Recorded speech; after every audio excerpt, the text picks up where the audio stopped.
बिस्मिल्लाहिर्रहमानिर्रहीम। अस्सलाम वालेकुम माय डियर स्टूडेंट्स। सबसे पहले आप लोगों को वेलकम है द एक्सीलेंस एकेडमी प्लेटफॉर्म पर। डियर स्टूडेंट्स, आज हमने एवोल्यूशन का जो टॉपिक डिस्कस करना है वो है Fisher theory of sexual selection. इसे हम डिटेल में स्टडी करेंगे, लेकिन उससे पहले आप लोगों से रिक्वेस्ट है आप वीडियो को एंड तक देखिएगा और चैनल को लाइक शेयर एंड सब्सक्राइब कर दें। Thank you so much. सबसे पहले हम इंट्रोडक्शन की बात करते हैं। Fisher theory of sexual selection को सबसे पहले रोनाल्ड अमायर फिशर ने 1930s के अंदर प्रपोज किया। Basically Fisher theory of sexual selection जो है ये Darwin theory of sexual selection, जिसे हमने लास्ट वीडियो के अंदर डिस्कस किया है, उसके अंदर एक ड्रॉबैक था, उसका आंसर पेश करती है।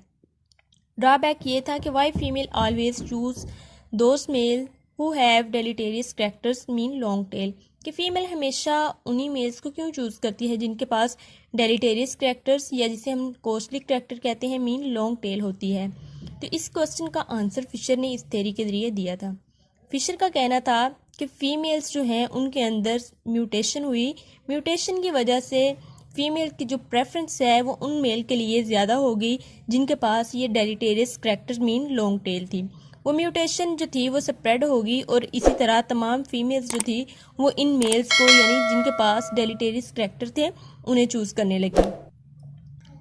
फिशर का कहना ये है कि ये फीमेल्स जो थी वो पहले इस म्यूटेशन से पहले मीन वो जो अपने मेट्स को चूज़ करती थी वो रैंडमली चूज़ करती थी, मीन उनमें लॉन्ग टेल मेल्स भी होते थे और शॉर्ट टेल मेल्स भी होते थे। लेकिन म्यूटेशन अराइज होने के बाद फीमेल की जो प्रेफरेंस थी वो सिर्फ और सिर्फ उन मेल्स के लिए ज़्यादा होगी जिनके पास डेलिटेरियस कैरेक्टर्स थे। और फिशर का कहना ये भी है कि ये जो डेलिटेरियस कैरेक्टर्स थे, ऐसे मेल जिनके पास ये वाले कैरेक्टर थे, उसका मतलब ये था कि इनके पास गुड कैरेक्टरिस्टिक्स हैं, गुड कैरेक्टर्स हैं, जिसकी वजह से फीमेल ज़्यादा इन्हें प्रेफर करती थी। और Fisher theory of sexual selection के मुताबिक लॉन्ग टेल जो है उसका फिटनेस के साथ यानी सर्वाइवल रेट के साथ डायरेक्ट रिलेशन है। जैसे जैसे लॉन्ग टेल इंक्रीज करती है वैसे वैसे ही फिटनेस इंक्रीज करती है, या हम कह सकते हैं फिटनेस जैसे जैसे इंक्रीज होती है लॉन्ग टेल भी इंक्रीज होती है। इसी तरह ये इन दोनों का आपस में डायरेक्ट रिलेशन जाहिर किया गया है, क्योंकि ये जो म्यूटेशन थी इसे नेचुरल सिलेक्शन ने फेवर किया था और ये आहिस्ता आहिस्ता इस तरह फिर फैल गई थी, स्प्रेड हो गई थी। तो ये जो लॉन्ग टेल मेल थी उनको दो एडवांटेजेस थे अपनी लॉन्ग टेल की वजह से।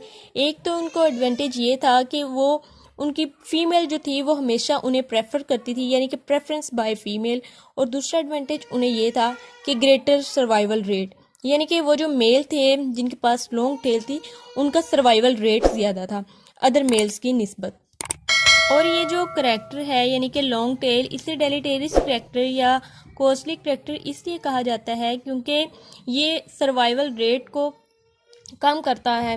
कैसे कम करता है कि ऐसे मेल जिनके पास लॉन्ग टेल होती है उन्हें बहुत ज़्यादा एनर्जी की ज़रूरत होती है फीमेल को इंसेमिनेट करने के लिए, और लॉन्ग टेल की वजह से वो ज़्यादा जल्दी उड़ नहीं सकते, जिसकी वजह से वो प्रीडेटर का ज़्यादा शिकार हो जाते हैं। इस तरह से उनका सर्वाइवल रेट फिर कम होता है। लेकिन वो नेचर में इसलिए एग्जिस्ट करते हैं क्योंकि फीमेल जो है वो उन्हें प्रेफर करती है, तो फीमेल की प्रेफरेंस जो है उस वजह से ये फिर मेल जो है ये नेचुरल सिलेक्शन में इन्हें सिलेक्ट फेवर करती है, जिसकी वजह से ये फिर नेचर में एग्जिस्ट करते हैं। अब हमने बात करनी है फिशर रनवे प्रोसेस की। तो according to Fisher theory of sexual selection, longer tail in males and mating preference for them in female come reinforce each other, so Fisher called this is a runway process। कि matting preference जो है female की long tail के लिए और जो है long tail mails में, ये दोनों एक दूसरे को रीइंफोर्स करते हैं, इसलिए फिशर ने इन्हें रनवे प्रोसेस का नेम दिया। Technically, they reinforce each other because genes encoding them are in linkage disequilibrium। कि जो जीन्स इनकोड करते हैं फीमेल प्रेफरेंस को और लॉन्गर टेल इन मेल्स, तो ये दोनों जो हैं जीन्स लिंकेज डिसइक्विलिब्रियम पे थे, इसलिए इसे फिशर रनवे प्रोसेस का नेम दिया गया। अब हम थोड़ी सी एक्सप्लेनेशन की बात करते हैं। Dear students, Fisher runaway process में एवोल्यूशन हमेशा ऐसे करैक्टर्स को रिक्वायर होते हैं एवोल्यूशन को जो कि बेस कर रहे होते हैं जीन्स के ऊपर। तो नेक्स्ट जनरेशन में या हम कह सकते हैं ऑफ स्प्रिंग में फीमेल चॉइस के जीन्स भी मौजूद होते हैं और लॉन्गर टेल के जीन्स भी मौजूद होते हैं, क्योंकि जो ऑफ स्प्रिंग है उनके पास दोनों तरह के जीन्स होते हैं, तो इसलिए ये जो फीमेल अपने नेक्स्ट ऑफ स्प्रिंग प्रोड्यूस करती है, उनके पास ये करैक्टर जो है यानी कि लॉन्ग टेल वो भी मौजूद रहता है, लेकिन ये ज़्यादा एग्जिस्ट इसलिए करता है क्योंकि फिर नेक्स्ट जनरेशन में भी इन्हें फीमेल्स ही प्रेफर करती हैं। तो टेल लेंथ का और फिटनेस का या सर्वाइवल रेट का डायरेक्ट रिलेशन होता है। जैसे जैसे टेल लेंथ इंक्रीज करती है, फिटनेस या सर्वाइवल रेट भी इंक्रीज करता है।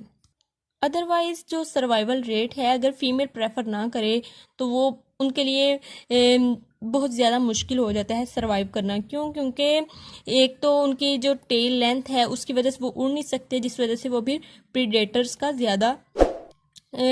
उन्हें ज़्यादा शिकार कर लेते हैं। इस वजह से फिर टेल लेंथ और फिटनेस का आपस में डायरेक्ट रिलेशन है। जैसे जैसे एक इंक्रीज करता है तो दूसरा भी इंक्रीज करता है। पहले तो ऐसे ही था कि जो टेल लेंथ थी वो इंक्रीज होती रही, लेकिन फिर वो ऑप्टिमम साइज इख्तियार कर गई। जब ऑप्टिमम साइज पे चली गई, जैसे कि आप देख सकते हैं यहाँ पे ग्राफ में भी, तो फिर टेल लेंथ जो है ये डिक्रीज होना स्टार्ट हो गई। जब डिक्रीज होना स्टार्ट हो गई तो फिटनेस जो है वो भी फिर डिक्रीज हुई, लेकिन फिटनेस इतनी ज़्यादा डिक्रीज नहीं हुई क्योंकि फीमेल्स जो थी वो इन्हें प्रेफर करती थी। जब फीमेल प्रेफर कर रही थी तो नेचुरल सिलेक्शन भी ये वाली म्यूटेशन जो है उससे सिलेक्ट किए हुए थी, जिस वजह से फिर मेल जो हैं वो लॉन्गर टेल के साथ एग्जिस्ट करते रहे।